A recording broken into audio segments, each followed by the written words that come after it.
வணக்கம். தலைப்புச் செய்திகள். உயிர்காக்கும் மருந்துகள் போதிய அளவில் இருப்பில் உள்ளது.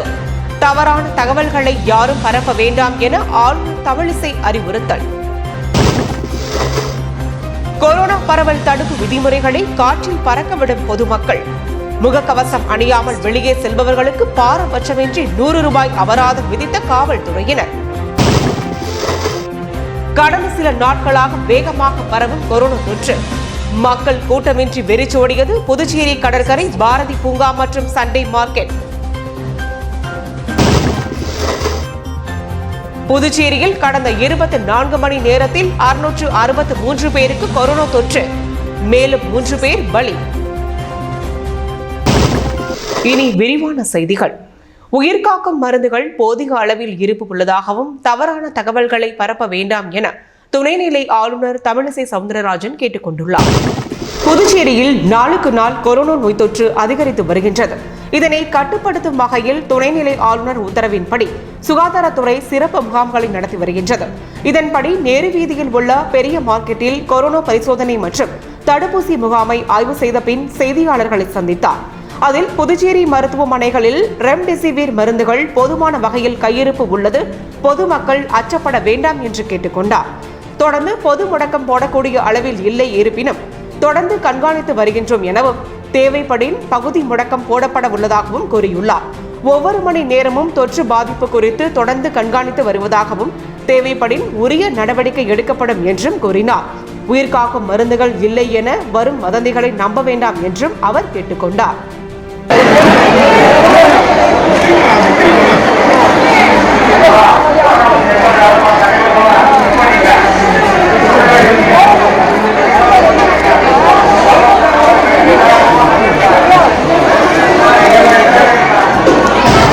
புதுச்சேரியில் கொரோனா தொற்று பரவலை தடுக்கும் வகையில் முக்கிய சந்திப்புகளில் முகக்கவசம் அணியாதவர்களுக்கு ₹100 அபராதம் விதிக்கப்பட்டு வருகிறது. புதுச்சேரியில் கடந்த சில நாட்களாகவே கொரோனா நோய் தொற்று அதிகரித்து வருகின்றது. கடந்த 24 மணி நேரத்தில் 663 நபர்களுக்கு கொரோனா தொற்று உறுதி செய்யப்பட்டுள்ளது. இதனால் நோய் தொற்று உள்ளவர்களின் எண்ணிக்கையும் அதிகரித்து வருகின்றது. நோய் தொற்றை தடுக்கும் வகையில் புதுச்சேரியில் முகக்கவசம் கட்டாயமாக்கப்பட்டுள்ளது. முகக்கவசம் அணியாமல் வெளியே வந்தால் ₹100 அபராதம் விதிக்கப்பட்டு வருகின்றது. இந்நிலையில் காலை இந்திரா காந்தி சதுக்கம், நெல்லித்தோப்பு சிக்னல், புதிய பேருந்து நிலையம் உள்ளிட்ட பகுதிகளில் முகக்கவசம் அணியாமல் வந்தவர்களிடம் காவல்துறையினர் ₹100 அபராதம் வசூலித்தனர். இதேபோன்று மேட்டுப்பாளையம் சோதனை சாவடியில் காவல்துறையினர் வாகன சோதனையில் ஈடுபட்டனர். அப்போது முகக்கவசம் அணியாதவர்களுக்கு ஸ்பாட் ஃபைன் விதித்து அறிவுரை வழங்கினர். கடந்த சில நாட்களாக புதுச்சேரியில் கொரோனா தொற்று பாதிப்பு மற்றும் உயிரிழப்பு எண்ணிக்கை கிடுகிடுவென உயர்ந்து வருவதால் விடுமுறை நாளான ஞாயிறன்றும் கடற்கரை, பாரதி பூங்கா சுற்றுலா பயணிகள் வருகையின்றி வெறிச்சோடி காணப்படுகிறது. இந்தியாவில் சுற்றுலா தலங்களில் புதுச்சேரியும் புகழ் பெற்றது. புதுச்சேரிக்கு விடுமுறை நாட்களில் வெளிநாட்டு பயணிகள் மற்றும் தமிழகம் உட்பட அண்டை மாநிலங்களை சேர்ந்த ஏராளமான சுற்றுலா பயணிகள் விடுமுறை நாளான சனி மற்றும் ஞாயிற்றுக்கிழமைகளில் வருவது வழக்கம். ஆனால் புதுச்சேரியில் கடந்த சில நாட்களாக கொரோனா வைரஸ் பரவல் நாளுக்கு நாள் அதிகரித்து வருகிறது. இதனை தடுக்க அரசு பல்வேறு முயற்சிகளை செய்து வரும் நிலையில் ஞாயிற்றுக்கிழமை இன்று கடற்கரை மற்றும் பாரதி பூங்காக்களில் சுற்றுலா பயணிகள் வருகையின்றி வெறிச்சோடி காணப்படுகிறது. மேலும் புதுச்சேரியில் உள்ள உணவகங்கள், தங்கும் விடுதிகளும் சுற்றுலா பயணிகளின் போதிய வருகை இல்லாததால் வியாபாரமின்றி தவித்து வருகின்றனர். மேலும் சுற்றுலா பயணிகளை நம்பி கடற்கரை மற்றும் பாரதி பூங்கா, அதனை சுற்றியுள்ள சிறு கடைகளிலும் வியாபாரங்கள் முற்றிலும் முடங்கி போய் உள்ளது. பாரதி பூங்காக்கு வரும் பொதுமக்கள் முகக்கவசம் அணியாதவர்களுக்கு அபராதம் விதிக்கப்படும். கொரோனா தொற்று காரணமாக சண்டே மார்க்கெட் இயங்க தடை என சமூக வலைதளங்களில் பரவிய தகவல் வழக்கமான மக்கள் கூட்டமின்றி சண்டே மார்க்கெட் வெறிச்சோடி காணப்பட்டது. புதுச்சேரியில் புகழ் பெற்றது சண்டே மார்க்கெட். புதுச்சேரி வாழ் பொதுமக்கள் மட்டுமின்றி அண்டை மாநிலத்தை சேர்ந்தவர்களும் கூட பல்வேறு நாட்டை சேர்ந்த சுற்றுலா பயணிகள் அனைவரும் ஞாயிற்றுக்கிழமை என்றால் சண்டே மார்க்கெட் வந்து செல்லாமல் செல்வதில்லை. அது மட்டுமின்றி தேவையான அனைத்து பொருட்களும் ஒரே இடத்தில் கிடைக்கும் என்பதால் ஞாயிற்றுக்கிழமைகளில் மட்டும் சண்டே மார்க்கெட்டில் பல்லாயிரக்கணக்கான மக்கள் வந்து செல்வார்கள். இந்நிலையில் கொரோனா வைரஸ் காரணமாக சண்டே மார்க்கெட் இயங்க தடை என வாட்ஸ்அப், ஃபேஸ்புக் என்ற சமூக வலைதளங்களில் தகவல் பரவியதால் சண்டே மார்க்கெட் கூட்டமின்றி வெறிச்சோடி காணப்பட்டது. மேலும் சண்டே மார்க்கெட்டில் இயங்கும் கடைகள் அனைத்தும் வழக்கம் போல் தற்போது இயங்கி வருகிறது. அரசு எந்தவித தடையும் விதிக்காத நிலையில் சமூக வலைதளங்களில் பரவிய தகவல்களால் வியாபாரங்கள் முற்றிலும் முடங்கி போயுள்ளது என்று வியாபாரிகள் தெரிவித்துள்ளனர். புதுச்சேரியில் கடந்த 24 மணி நேரத்தில் புதிதாக 663 நபர்களுக்கு கொரோனா தொற்று உறுதி செய்யப்பட்டுள்ள நிலையில் மேலும் 3 பேர் பலியாகி உள்ளனர். கடந்த 24 மணி நேரத்தில் புதுச்சேரியில் 497 நபர்களும், காரைக்காலில் 80 நபர்களும், ஏனமேல் 35, மாஹேவில் 51 நபர்கள் என மொத்தம் 663 பேர் கொரோனாவால் பாதிக்கப்பட்டுள்ளனர். தற்போது 4468 நபர்கள் சிகிச்சை பெற்று வருகின்றனர். 42,595 நபர்கள் குணமடைந்து வீடு திரும்பியுள்ளனர். கடந்த 24 மணி நேரத்தில் புதுச்சேரியில் 3 பேர் உயிரிழந்ததை அடுத்து மாநிலத்தில் உயிரிழந்தோர் எண்ணிக்கை 708 உயர்ந்துள்ளது. தற்போது வரை புதுச்சேரியில் 47,771 நபர்கள் கொரோனா தொற்றால் பாதிக்கப்பட்டுள்ளனர். புதுச்சேரி நேரு வீதி, காந்தி வீதி சந்திப்பில் உள்ள சாக்கடை மூடப்படாமல் இருப்பதால் விபத்துக்கள் ஏற்படுவதாக அப்பகுதியில் ஆய்வுக்கு வந்த ஆளுநரை மீனவ பெண்கள் முற்றுகையிட்டு புகார் அளித்ததால் பரபரப்பு ஏற்பட்டது. புதுச்சேரி நேரு வீதி, காந்தி வீதி சந்திப்பானது மிகவும் பரபரப்பாக காணப்படும். அந்த சந்திப்பில் பெரிய சாக்கடை ஒன்று மூடப்படாமல் இருந்துள்ளது. இதனால் சிறு சிறு விபத்துகளும் நடைபெற்றுள்ளதாக கூறப்படுகின்றது. இந்நிலையில் துணைநிலை ஆளுநர் தமிழிசை சவுந்தரராஜன் அங்குள்ள மார்க்கெட்டை ஆய்வு செய்துவிட்டு கிளம்பினார். அப்போது நேரு வீதி, காந்தி வீதி சந்திப்பில் மீனவ பெண்கள் சிலர் துணைநிலை ஆளுநர் காரை திடீரென நிறுத்தினர்.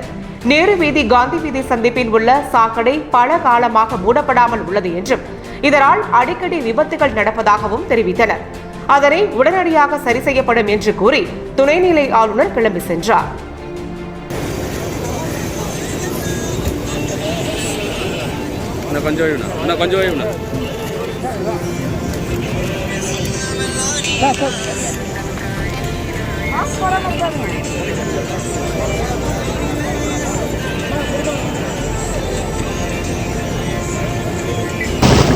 இந்தியன் ரெட் கிராஸ் சொசைட்டி மற்றும் லாஸ்பேட்டை ஆரம்ப சுகாதார நிலையம் இணைந்து நரிக்குறவர் காலனியில் நடத்திய கொரோனா தடுப்பூசி முகாமில் ஏராளமானோர் பயனடைந்தனர்.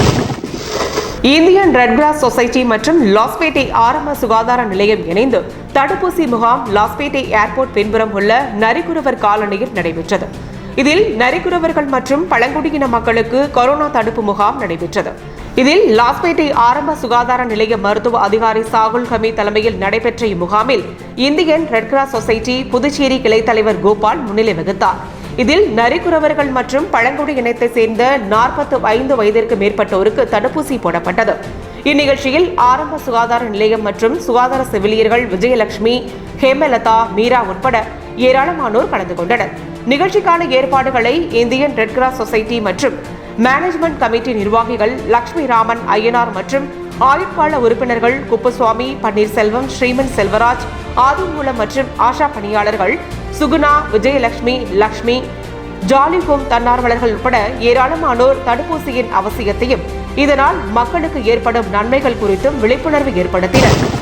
கதிர்காமம் முருகன் கோவில் அருகில் KSP இரத்த தான இயக்கம் சார்பில் நடைபெற்ற இரத்த தான முகாமை நிறுவன தலைவர் KSP ரமேஷ் துவக்கி வைத்தார்.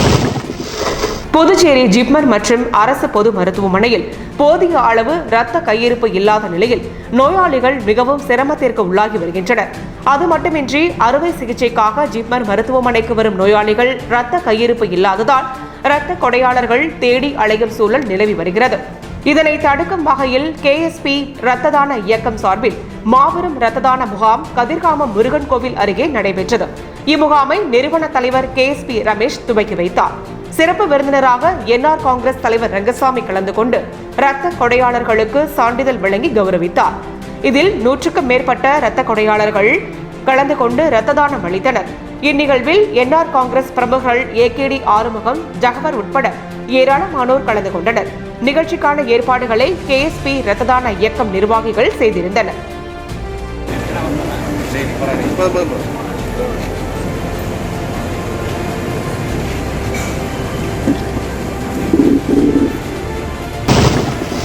செய்திகள் தொடர்கின்றன. வம்பாக்கீரபாளையம் பகுதியில் தனியாக வசித்து வரும் பெண்ணை உறவினர்கள் வலுக்கட்டாயமாக தங்களுடன் அழைத்து தாக்கிய சம்பவம் குறித்து காவல்துறையினர் விசாரணை மேற்கொண்டுள்ளனர். புதுச்சேரி வம்பாக்கீரபாளையம் அந்தோனியார் கோவில் வீதி பகுதியில் வசிக்கும் பெண் தமிழரசி தனது தாயுடன் கடந்த சில மாதங்களாக வாடகைக்கு வீடு எடுத்து குடியிருந்து வருகிறார். சில நாட்களுக்கு முன்னர் தனது உறவினர்கள் தனது தாயை வலுக்கட்டாயமாக அழைத்துச் சென்ற நிலையில் தமிழரசியும் உறவினர்கள் தன்னுடன் வருமாறு கட்டாயப்படுத்தி அழைத்துள்ளனர். தமிழரசி வர மறுத்ததால் ஆத்திரமடைந்த உறவினர்கள் தகாத வார்த்தைகளால் பேசியது மட்டுமின்றி அடித்து உதைத்தும் உள்ளனர். இதனை தட்டி கேட்ட அக்கம் பக்கத்தினரையும் தவறாக பேசியதால் ஆத்திரமடைந்த அப்பகுதி மக்கள் மற்றும் தமிழரசி ஆகியோர் ஒதியஞ்சாலை காவல் நிலையத்தில் தன்னை தாக்கியவர்கள் மீது நடவடிக்கை எடுக்க கோரி புகார் அளித்துள்ளனர். புகாரின் பேரில் காவல்துறையினரும் விசாரணை செய்து வருகின்றனர். எங்கள் வீட்டுக்கு வாசல்லே என்னை அடிச்சு கொடுமை பண்ணி என்னை கூப்பிடுறாங்க. என்னால் நான் வீட்டுக்கு போகலனாட்டி என்ன நான் சாவத்துக்கு என்ன இங்கே தான் இங்கே எல்லாமே காரணமே. எனக்கு தப்பான இதுக்கு சொல்லுறதுனால இங்க வரது இதுதான்.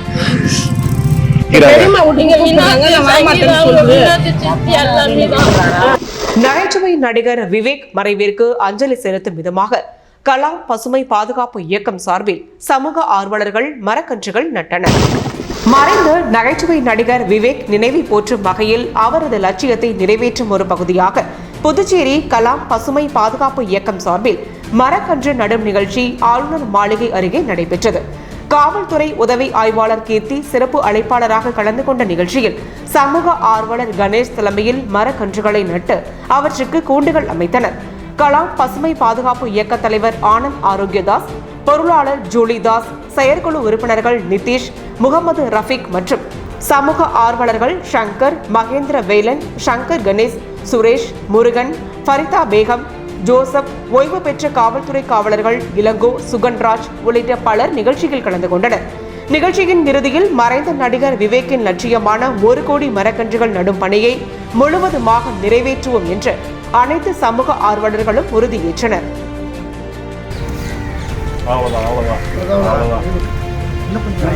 நம்ம கலாம் பசுமை பாதுகாப்பு இயக்கம் சார்பாக ஆனந்த் ஆரோக்கியதாஸ், கணேஷ் மற்றும் சமூக ஆர்வலர்களுடைய முயற்சியால் இன்றைக்கி இங்கே ஒரு 5 மரக்கன்று நடுறோம். இன்றைக்கி நேற்று சொன்ன மாதிரி இதை நடுறது மட்டும் இல்லை, இது பராமரித்து இந்த ஒயிட் தாசருடைய தலைமையில் கணேஷோடைய முயற்சியில் நம்ம இதை ஈடுபாட்டோடு நம்ம செய்யணும். வெளியனூர் அடுத்த ஆரியபாளையம் பகுதியில் சர்வதேச மனித உரிமை அமைப்பு சார்பில் பொதுமக்களுக்கு கோடை வெயிலை தணிக்கும் வகையில் நீர்மோர் மற்றும் பழங்கள் வழங்கப்பட்டன. புதுவை மாநிலம் வெளியனூர் அடுத்த ஆரியபாளையம் பகுதியில் சர்வதேச மனித உரிமை அமைப்பு மேற்கு மாவட்டம் சார்பில் பொதுமக்களுக்கு நீர்மோர், தர்பூசணி, இளநீர், வெள்ளரி பிஞ்சு ஆகியவை வழங்கப்பட்டன. மேற்கு மாவட்ட தலைவர் பொன் கமல்ராஜ் தலைமையில் நடைபெற்ற நிகழ்ச்சியில் சிறப்பு விருந்தினராக செய்யாள், பழனி, தீபப்பிரியா, தெய்வசிகாமணி, கமல், கார்த்திக் மற்றும் மேற்கு மாவட்ட தலைவி வாசுகி, தக்ஷனா மற்றும் பலர் கலந்து கொண்டனர்.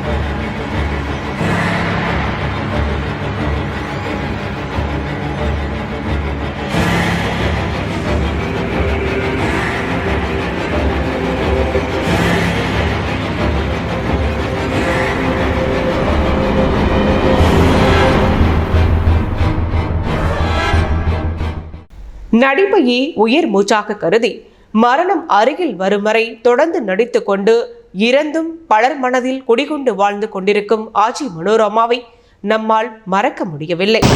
தமிழ் திரைப்பட ரசிகர்களால் ஆச்சி என அன்போடு அழைக்கப்படும் மனோரமா மன்னார்குடியில் 1943ஆம் ஆண்டு மே மாதம் 26ஆம் தேதி பிறந்தார்.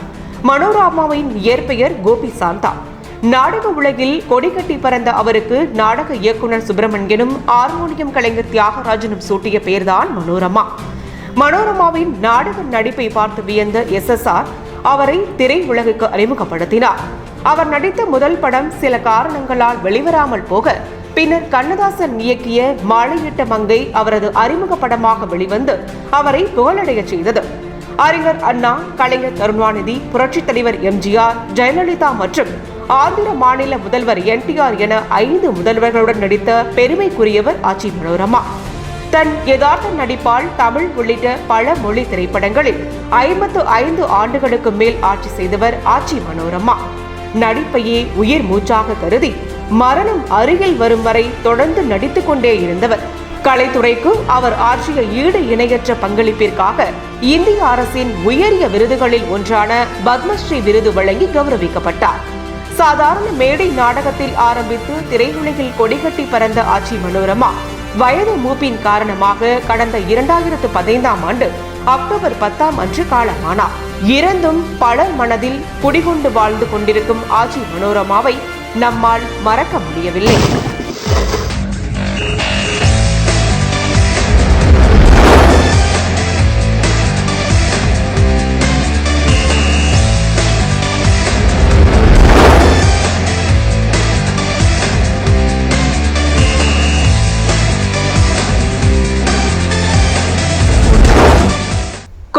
அச்சுறுத்தல் காரணமாக JEE நுழைவுத் தேர்வு ஒத்திவைக்கப்பட்டுள்ளது.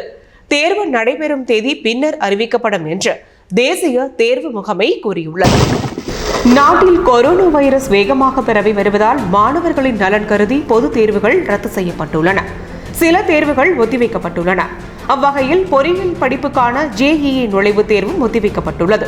வரும் 27, 28, 29 ஆகிய தேதிகளில் தேர்வு நடைபெறவிருந்த நிலையில் தற்போதைய சூழ்நிலையை கருத்தில் கொண்டு தேர்வு ரத்து செய்யப்பட்டுள்ளது.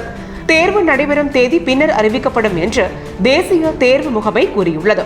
தேர்வுக்கு 15 நாட்களுக்கு முன்னர் தேதி அறிவிக்கப்படும் எனவும் அறிவித்துள்ளது.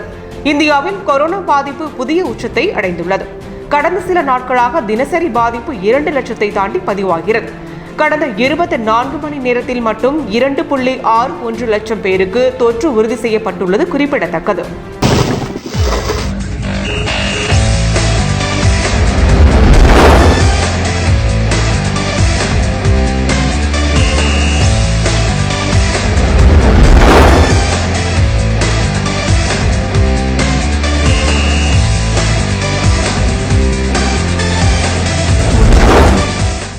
அமெரிக்க துணை அதிபர் கமலா ஹாரிஸுக்கு கொலை மிரட்டல் விடுத்த புளோரிடாவைச் சேர்ந்த செவிலிய பெண் கைது செய்யப்பட்டுள்ளார். அமெரிக்க துணை அதிபர் கமலா ஹாரிஸ் தமிழகத்தை பூர்வீகமாக கொண்டவர். அமெரிக்காவின் துணை அதிபராக பதவியேற்ற முதல் பெண்மணி, முதல் கருப்பினத்தவர் மற்றும் முதல் ஆசிய அமெரிக்கர் ஆகிய சிறப்புகளை பெற்றார். இந்த நிலையில் கமலா ஹாரிஸுக்கு கொலை மிரட்டல் விடுத்த செவிலியர் காவல்துறையினர் கைது செய்துள்ளனர். புளோரிடாவை சேர்ந்த செவிலியர் நிவியன் பெட்டிட். இவர் 2001ஆம் ஆண்டில் இருந்து ஜாக்ஸ் ஹெல்த் திட்டத்தில் பணியாற்றி வந்தார். இவர் சிறையில் உள்ள தனது கணவருக்கு ஜிபே மூலம் வீடியோக்களை அனுப்பியுள்ளார். சிறையில் உள்ள கைதிகளை அவரது குடும்பத்தினரும் இணைத்து ஜிபே என்ற கணினி பயன்பாடு மூலம் வீடியோக்களை அனுப்ப அனுமதிக்கப்படுகிறது. நிவியன் பெட்டிட் பெல்ஸ் கலைஞருக்கு அனுப்பிய வீடியோவில் துணை அதிபர் கமலா ஹாரிஸுக்கு கொலை மிரட்டல் விடுத்துள்ளார்.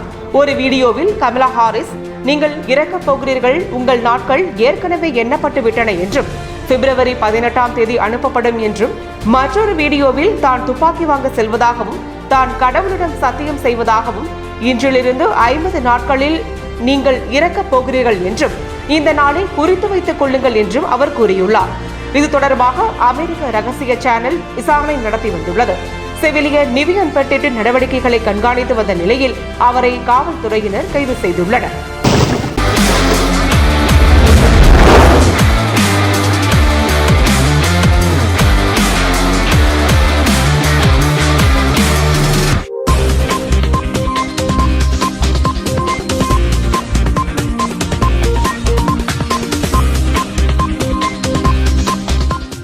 IPL கிரிக்கெட் தொடரின் 9வது லீக் ஆட்டத்தில் ஹைதராபாத் அணிக்கு எதிரான போட்டியில் மும்பை இந்தியன்ஸ் அணி 13 ரன்கள் வித்தியாசத்தில் வெற்றி பெற்றது. IPL போட்டியில் ஹைதராபாத் அணி ஹேட்ரிக் தோல்வியை தழுவியது. சென்னையில் நடந்த 9வது லீக் ஆட்டத்தில் முதலில் விளையாடிய மும்பை இந்தியன்ஸ் அணி நிர்ணயிக்கப்பட்ட 20 ஓவரில் 5 விக்கெட் இழப்பிற்கு 150 ரன் எடுத்தது. இதனால் ஹைதராபாத் 151 ரன் இலக்காக இருந்தது. தொடக்க ஆட்டக்காரர் குயின்டன் டிகாக் 39 பந்தில் 40 ரன்னும், போல்லாட் 22 பந்தில் 35 ரன்னும் எடுத்தனர். முஜிபுர் ரகுமான், விஜய் சங்கர் தலா 2 விக்கெட்டும், கலீல் அகமது 1 விக்கெட்டும் கைப்பற்றினர்.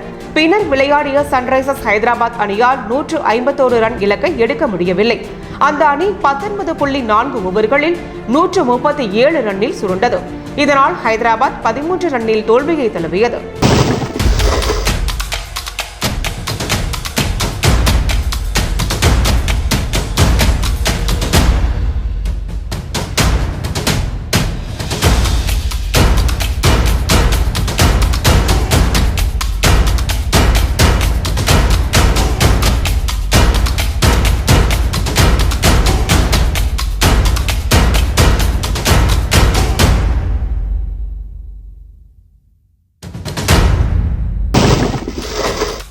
அமெரிக்க வீரர், தற்காப்பு கலைஞர், நடிகர் மற்றும் ஊடக பிரபலருமான கால் ஸ்ரேசக் நோரிஸ் மற்றும் ஹாங்காங் மற்றும் அமெரிக்க திரைப்பட நடிகர், இயக்குனர், தற்காப்பு கலைஞர், தற்காப்பு கலைகள் பயிற்றுனர், மெய்யியலாளர் ஜீட் குன் தோ எனும் உஷு அல்லது சீன சண்டையை கலையை ஊற்றுவித்தவருமான ப்ரூஸ்லி ஆகிய இருவரும் இளமை தோற்றத்தில் இருக்கும் இந்த அரிய படம் நாம் அறிந்து கொள்ள வேண்டிய புகைப்படம். இன்றைய தங்கம் மற்றும் வெள்ளி விவரம் வழங்குவோர் ஸ்ரீ தேவா கோல்டு மார்ட். தங்கம் 1 கிராம் 4415 ரூபாய், வெள்ளி 1 கிராம் 73 ரூபாய் 70 காசுகள். தகதகக்கும் தங்க நகைகள் தரத்தோடு வாங்க தேவா கோல்டு மார்ட்டிற்கு வாங்க. தேவா கோல்டு மார்ட், இலக்கம் 138A, பாரதி வீதி, புதுச்சேரி. மீண்டும் தலைப்புச் செய்திகள். உயிர்காக்கும் மருந்துகள் போதிய அளவில் இருப்பில் உள்ளது. தவறான தகவல்களை யாரும் பரப்ப வேண்டாம் என ஆளுநர் தமிழிசை அறிவுறுத்தல். கொரோனா பரவல் தடுப்பு விதிமுறைகளை காற்றில் பறக்கவிடும் பொதுமக்கள். முகக்கவசம் அணியாமல் வெளியே செல்பவர்களுக்கு பாரபட்சமின்றி 100 ரூபாய் அபராதம் விதித்த காவல்துறையினர். கடந்த சில நாட்களாக வேகமாக பரவும் கொரோனா தொற்று. மக்கள் கூட்டமின்றி வெறிச்சோடியது புதுச்சேரி கடற்கரை, பாரதி பூங்கா மற்றும் சண்டே மார்க்கெட். புதுச்சேரியில் கடந்த 24 மணி நேரத்தில் 663 பேருக்கு கொரோனா தொற்று, மேலும் 3 பேர் பலி. இத்துடன் செய்திகள் நிறைவடைந்தன. வணக்கம்.